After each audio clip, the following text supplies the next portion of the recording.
I think the one thing we are excited to talk about is one thing that you see to my right in the next tab. And let me set this up real quick. All right, and then let me mute the music, and then let me get this ready. Oops, hang on, wait a minute, hang on. There we go. All right, guys.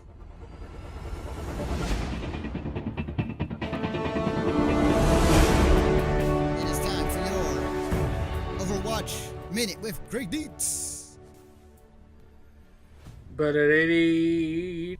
Oh. So the main thing that was announced that has everyone just excited as hell is the new character, the new hero, Moira. Yeah, it's super sick. It's awesome. Moira is a support healer, which we've all been asking for. Well, at least the support players have been asking for. Because our support classes have been kind of low. The last one we got was actually the first hero ever added to the game, which was Ana. But she is a sniper healer, not so much what Moira is. So it's really nice to see a new one. Plus, Moira has some new interesting abilities that are different than what we're used to, which is something that, Overwatch is known for. So I'll briefly talk about her abilities. So we have Bionic Grasp. Using her left hand, Moira expends biotic energy to heal in front of her. Her right hand, however, is a long-range beam that zaps enemies' health, and giving it back to Moira. So here's the fun thing about how that works, just to briefly talk about it. Let's say she's healing people and her heal runs out. Like, there's a small meter that you'll see. She can then zap energy from an enemy, not only heal herself, but then put it back into her other hand and heal teammates. So shit like that is really, really cool. She has an orb that she can throw out that is either going to heal the team, or she can throw it at enemies and it can damage the enemies. Either orb has a small amount of time and energy that it can be out, and you'll see it slowly shrink as it loses energy. She can fade, which allows her to move a short distance very briefly, and she goes completely invisible, completely invulnerable. She's here and then there.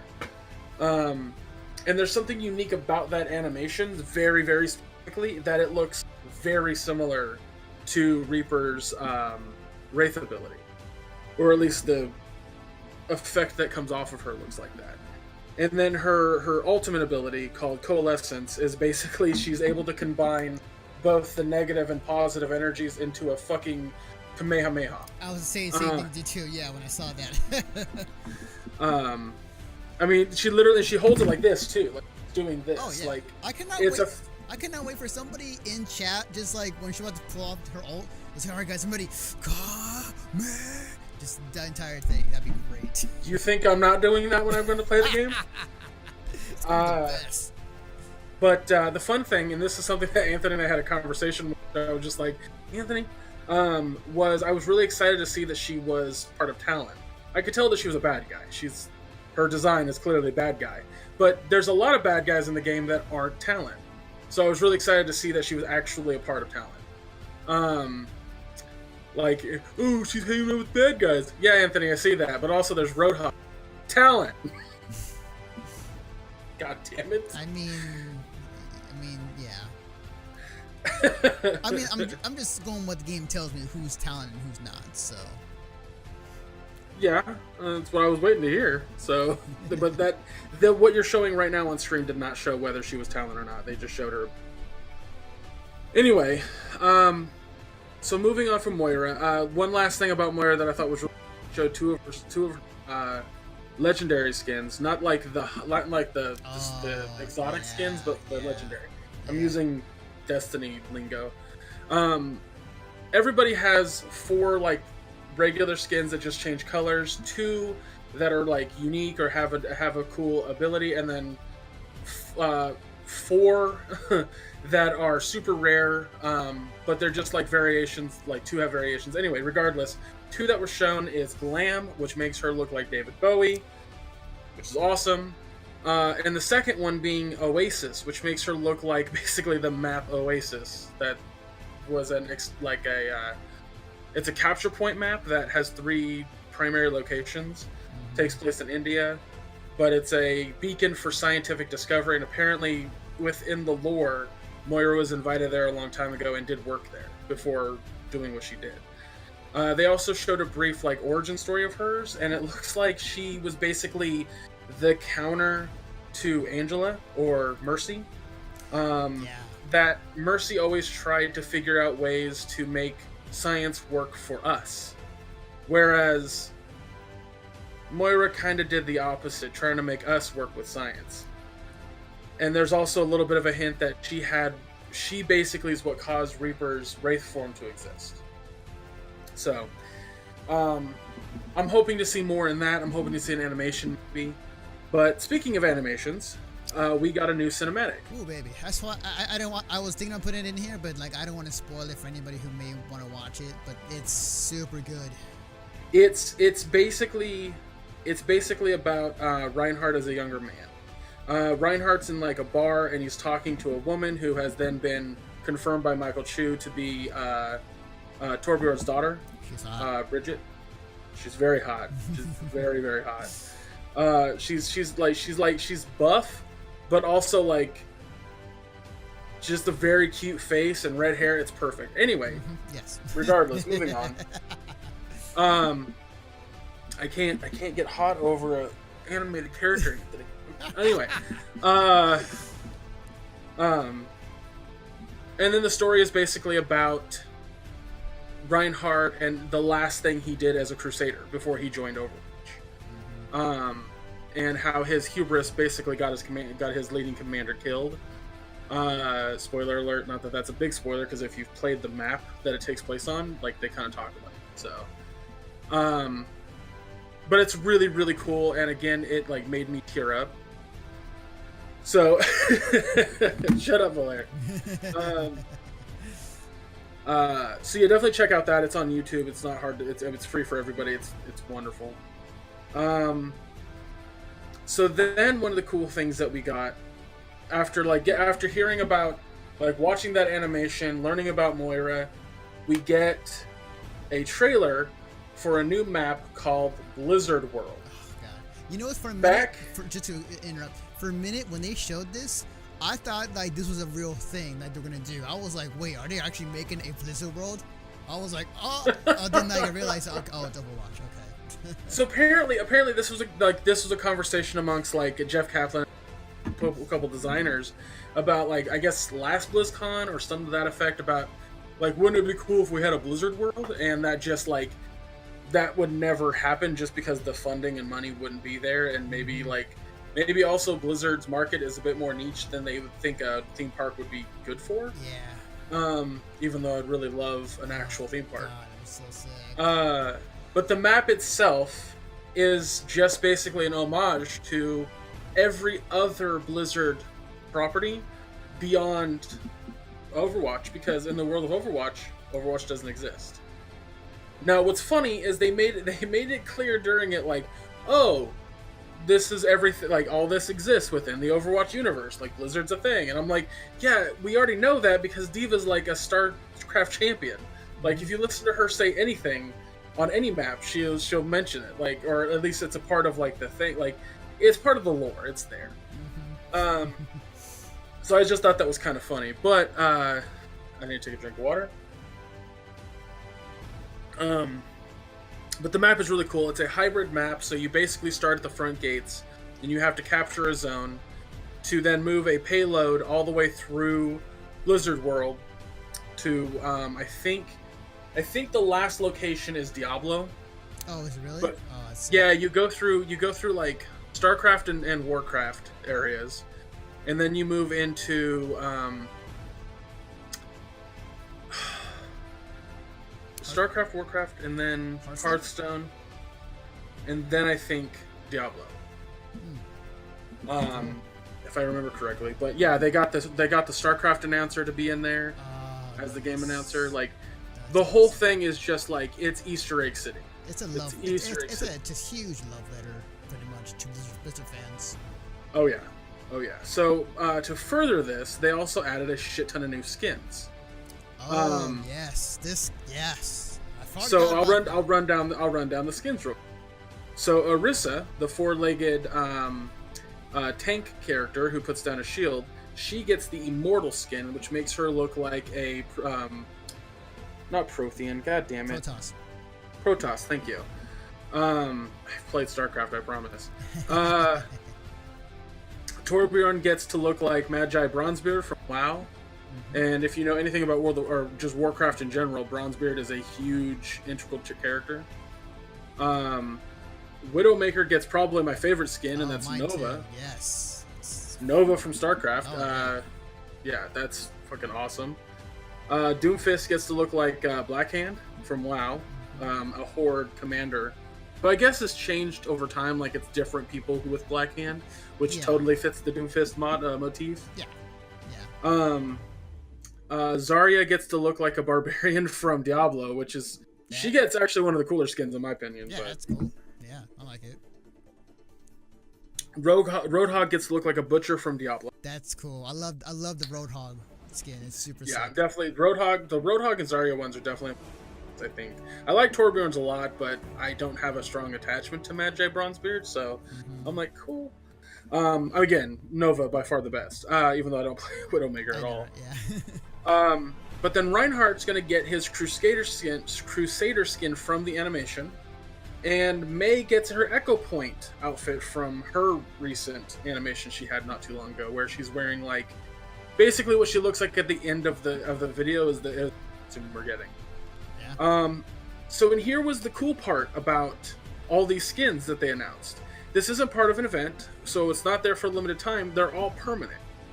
So you can buy them with credits at any point. They're going to be like in regular loot boxes. They're just being added to the game. And however, here's the only downside to all of this. All of it. Moira, the Blizzard world, all these skins, 2018. Yeah, but when did they say like how far in 2018? Like early or? They just said early 2018, so it could be that could be January or February. Yeah. Okay. All right. Ain't too bad.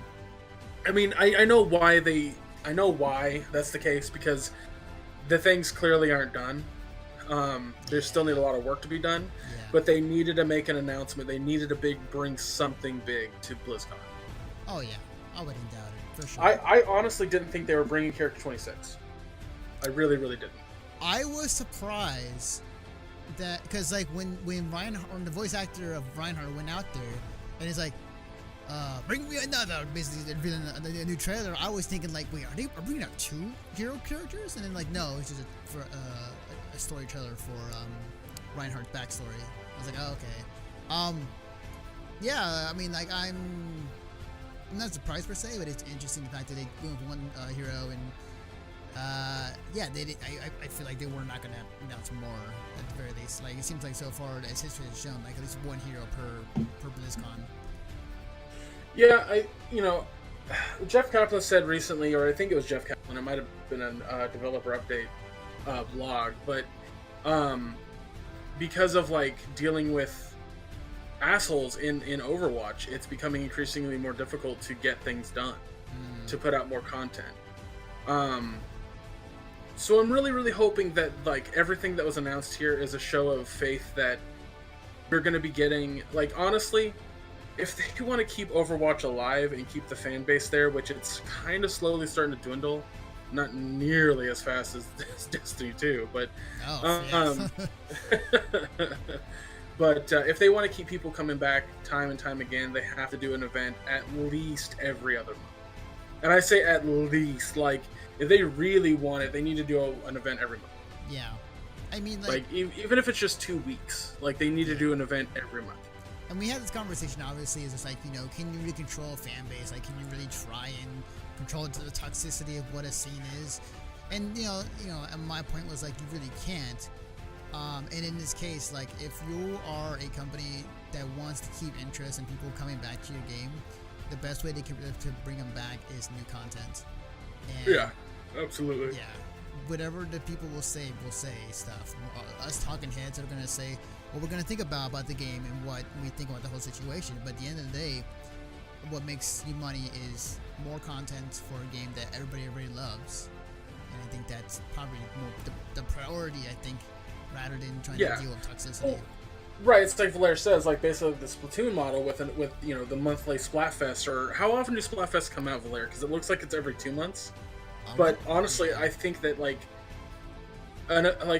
they have to come out with more content. They have to put more into the game to keep people coming back. I mean, I know that this, like what they announced at BlizzCon, is definitely has me excited, and like, oh yeah, I'm gonna play more Overwatch. Like, I had a buddy who I played Destiny with. He was kind of like, "Oh, I feel like Overwatch ran its course. We've been playing for over a year," and I'm like, I hear you, but like, I still think the game is a better multiplayer than almost everything out right now. Oh, yeah, by bar none. Yes, if we're talking about a fun first-person shooter right now, yes, Overwatch is the first-person shooter. It's just it needs more content.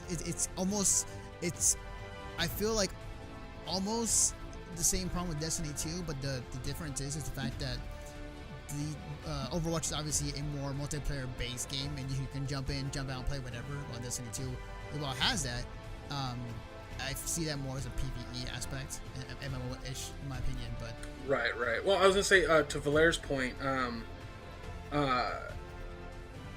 yeah, like that's where Splatoon does well, is like every event has like new stuff added to the game, or they just keep adding new stuff in general, which is really good. The way that Overwatch needs to do their thing is they need to add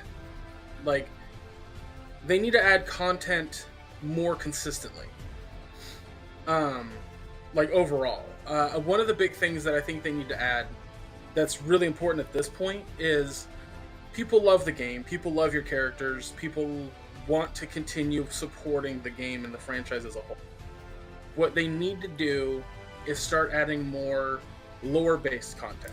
Yes, I would love that. I would love to see more lore-based content, or just, I mean, they do put out the comics every so often to kind of expand the universe, but I would love to see more CG trailers. I'd love to see more stuff that just kind of explains the backstory of Overwatch.